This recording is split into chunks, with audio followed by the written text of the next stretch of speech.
Ready start. महोदय, उपभोक्तावाद की तृष्णा पर्यावरण के लिए निरंतर खतरा बढ़ाती जा रही है। वर्तमान की चिंता में भविष्य को बर्बाद किया जा रहा है। अंधाधुंध विकास की दौड़ में पर्यावरण को प्रदूषित करके लोगों के स्वास्थ्य तथा जीवन से खिलवाड़ करना कानूनी अपराध होने के बावजूद बड़े बड़े कारखाने वायुमंडल में विषैला धुआं तथा नदियों में विषाक्त कचरा निर्बाध रूप से बहा रहे हैं।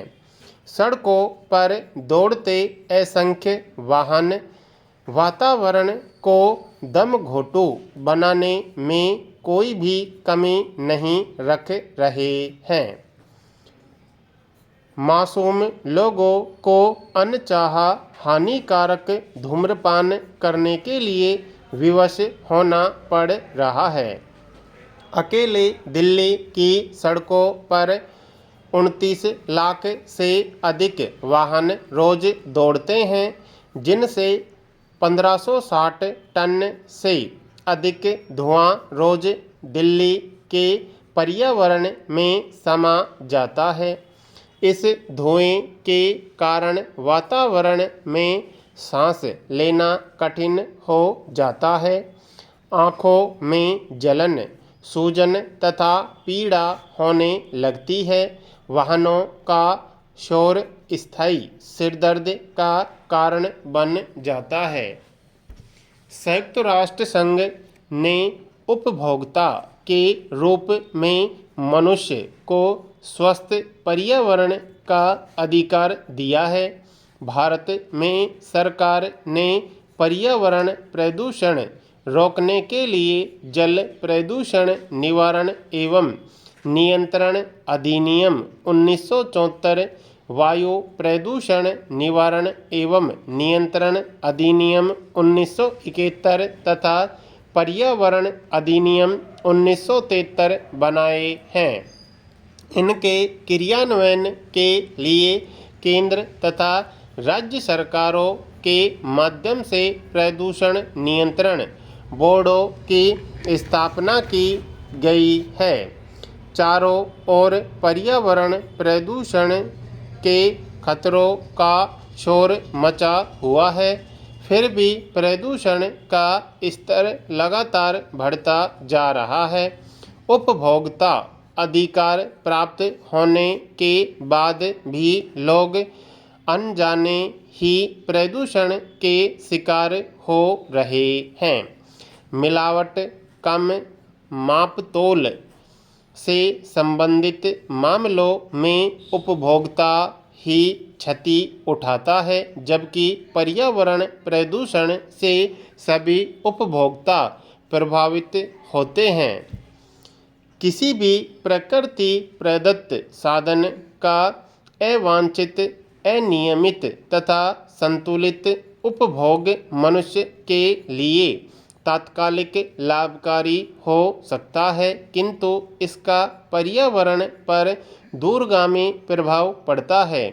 पर्यावरण से की गई हठधर्मी पूर्ण छेड़छाड़ के दुष्परिणाम एक और बड़ी बड़ी दुर्घटनाओं के रूप में मनुष्य भुगतता आया है, तो दूसरी ओर संपूर्ण जीव जगत छेड़छाड़ से हुए पर्यावरण प्रदूषण व असंतुलन का किसी न किसी रूप में लगातार शिकार हो रहा है। मिट्टी, जल, वायु, पेड़ पौधे तथा जीव जंतु आदि सब पर्यावरण के मूलभूत घटक हैं। इन सभी के पारस्परिक तालमेल से ही पर्यावरण स्वस्थ व संतुलित रहता है, किंतु मनुष्य अपने अहम और स्वार्थ के वशीभूत अनियोजित एवं असंतुलित विकास की दौड़ में अंधा होकर बेरहमी से वनों को उजाड़ रहा है, नदियों को प्रदूषित कर रहा है तथा प्राणवायु को विषैला बना रहा है। प्रकृति पर लगातार होने वाले ये हमले पर्यावरण को तिल तिल करके नष्ट कर रहे हैं। सच में देखा जाए तो मनुष्य अपने इन महत्वाकांक्षी कदमों से स्वयं ही विनाश की ओर बढ़ रहा है। पर्यावरण असंतुलन से सारी धरती त्रस्त हो रही है, वायुमंडल दूषित हो गया है।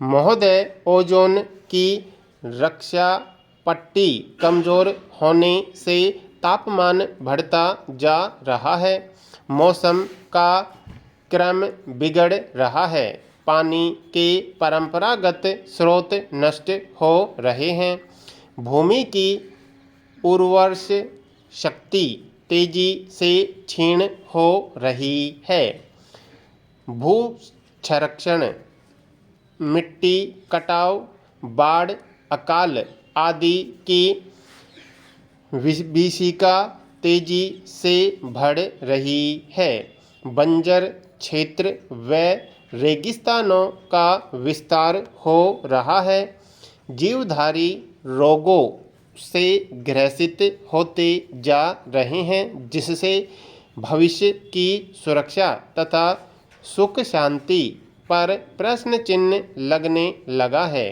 पर्यावरण प्रदूषण मनुष्य द्वारा जाने अनजाने स्वयं उत्पन्न की गई समस्या है।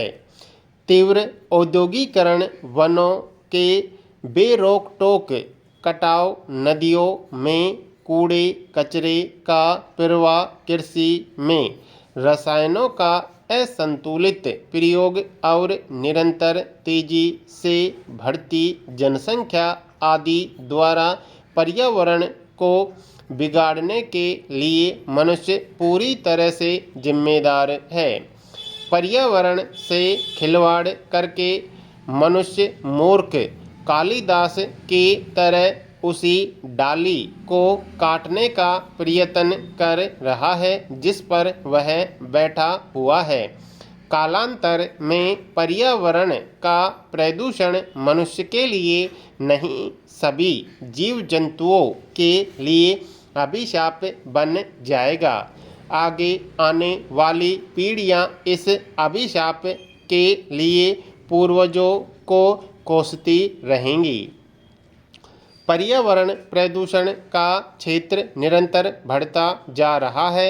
यूँ तो प्रदूषण संपूर्ण वायुमंडल को प्रभावित करता है, फिर भी शहरी क्षेत्रों में इसका प्रभाव अधिक रहा है। अब पर्यावरण प्रदूषण के कदम गांवों की ओर भी बढ़ते जा रहे हैं। पर्यावरण मुख्यतः 5 रूपों में प्रदूषित होता है। वायु प्रदूषण एक अत्यंत गंभीर समस्या है।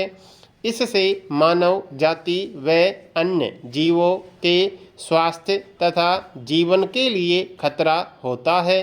कल कारखानों से छोड़े गए धुएं व धूल के कणों तथा नाना प्रकार की गैसों, सड़कों पर दौड़ते मोटर वाहनों के धुएं आदि से वायुमंडल तेजी से प्रदूषित होता जा रहा है। शहरों के घोट भरे वातावरण में सांस लेना दूभर हो गया है। उदाहरण के लिए उत्तर प्रदेश की प्रमुख मंडी हापुड़ में स्थापित सरेस मिलों से आती दुर्गंध नगरवासियों का सिरदर्द बनी रहती है। कारखानों, फैक्ट्रियों के नगरों में रात को सोने के बाद सुबह को धुएं की काली परत जमी हुई मिलती है। स्वतः ही अनुमान लगाया जा सकता है कि विषाक्त गैसें श्वास द्वारा मनुष्य के फेफड़ों में जाकर स्वास्थ्य पर कितना कुटुराघात करती होंगी। एक वैज्ञानिक रिपोर्ट के अनुसार वायुमंडल में विषाक्त रासायनिक पदार्थ गैसों के रूप में इतनी तेजी से छोड़े जा रहे हैं कि उनके प्रभावों का विश्लेषण कर पाना असंभव होता जा रहा है। वायुमंडल में फैली हुई विषाक्त हवाएं दूर जाकर वर्षा के साथ धरती पर बरस कर कृषि, वनस्पति और वनों को क्षति पहुंचाती है। अनेक देशों में तेजाबी वर्षा इसी वायु प्रदूषण का परिणाम है। मानव इतिहास में वायु प्रदूषण से हुई मौतों का व्यापक लेखा है। 1972 में लंदन में ब्लैक फॉग में सल्फर डाइऑक्साइड गैस के कारण लगभग 5000 व्यक्ति मौत की नींद सो गए थे।